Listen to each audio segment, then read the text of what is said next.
good? Yeah. You guys good down there? Yeah. All right. All right, D-Rod, welcome to Fight Week. How's everything going this week for you? Iowa, and we get a name like Santiago Ponzinibbio, and I think it's a fight that everybody has marked down that they're going to want to watch this weekend because we know it's got Fight of the Night written all over it. Yeah, man, it's definitely a good feeling to be back. Getting ready to step back in the octagon.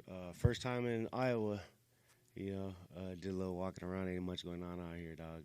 There's nothing.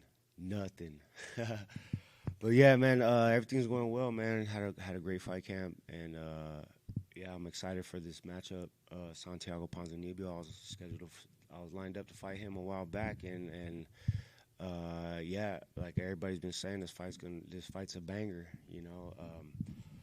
Has potential to be fighting the night all over it, man. And I just plan to go out there and just do what I do best. And how's everything mentally going into this week? Because we look at your record, right? 8-4 overall in the UFC.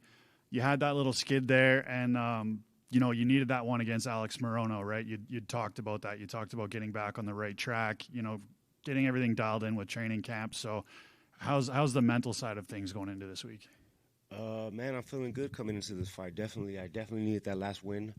I had a couple tough fights, tough losses. Prior to that, I know me and him are riding the same record our last 5 fights. And I honestly feel like I've had the tougher competition in those last 5 fights, and I definitely feel like I've looked better. Even though I lost, I still felt like I was winning those fights up until the point that I lost.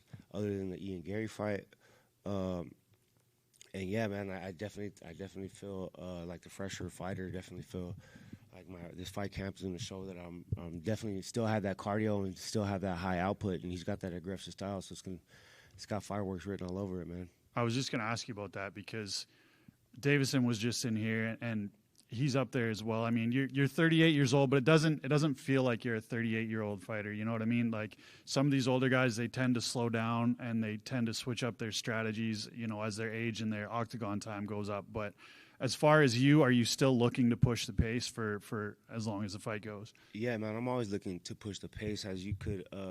My last fight, for example, Alex Morono came out wild, throwing out everything he had in the first round, and it took me a while to figure that out, but coming into the second round, I definitely seen that he slowed down. So a lot of these guys like Ponzinibbio, they have like 40-something fights or like all these fights and have been in it for a long time. These guys are all weathered.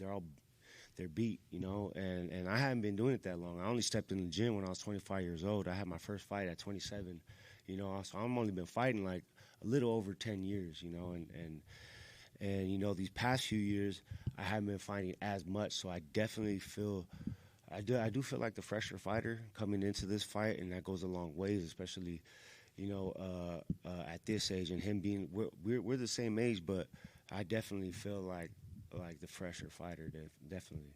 And then as far as the future of this division at 170, there seems like there's a lot of question marks right now. You know what I mean? We've got the fight next week between JDM and Bilal.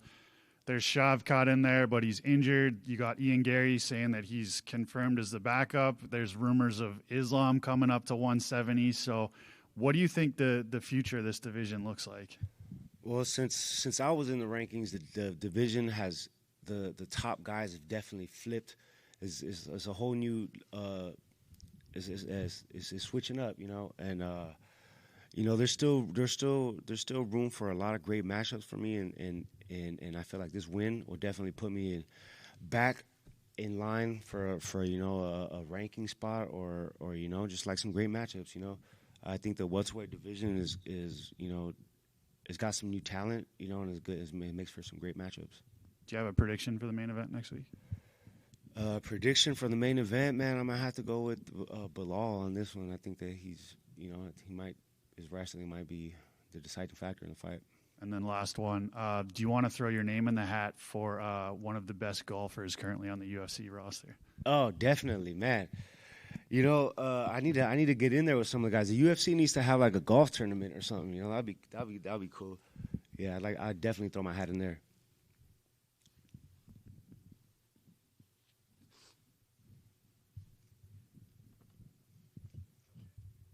I got to ask you one more because there's a debate that's taken over the internet right now. So what is your stance on the one silverback gorilla versus 100 people? Who wins? What is that? I have no idea what that is. So basically the debate is you get 100 people in a fight versus one silverback gorilla, and then you got to decide who you think wins, the gorilla or 100 people. Man, I'm gonna go with 100 people on that one. Like, let's jump his ass, dog.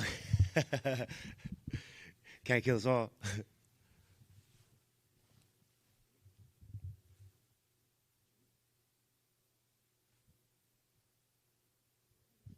That's it. Cool. Thank you.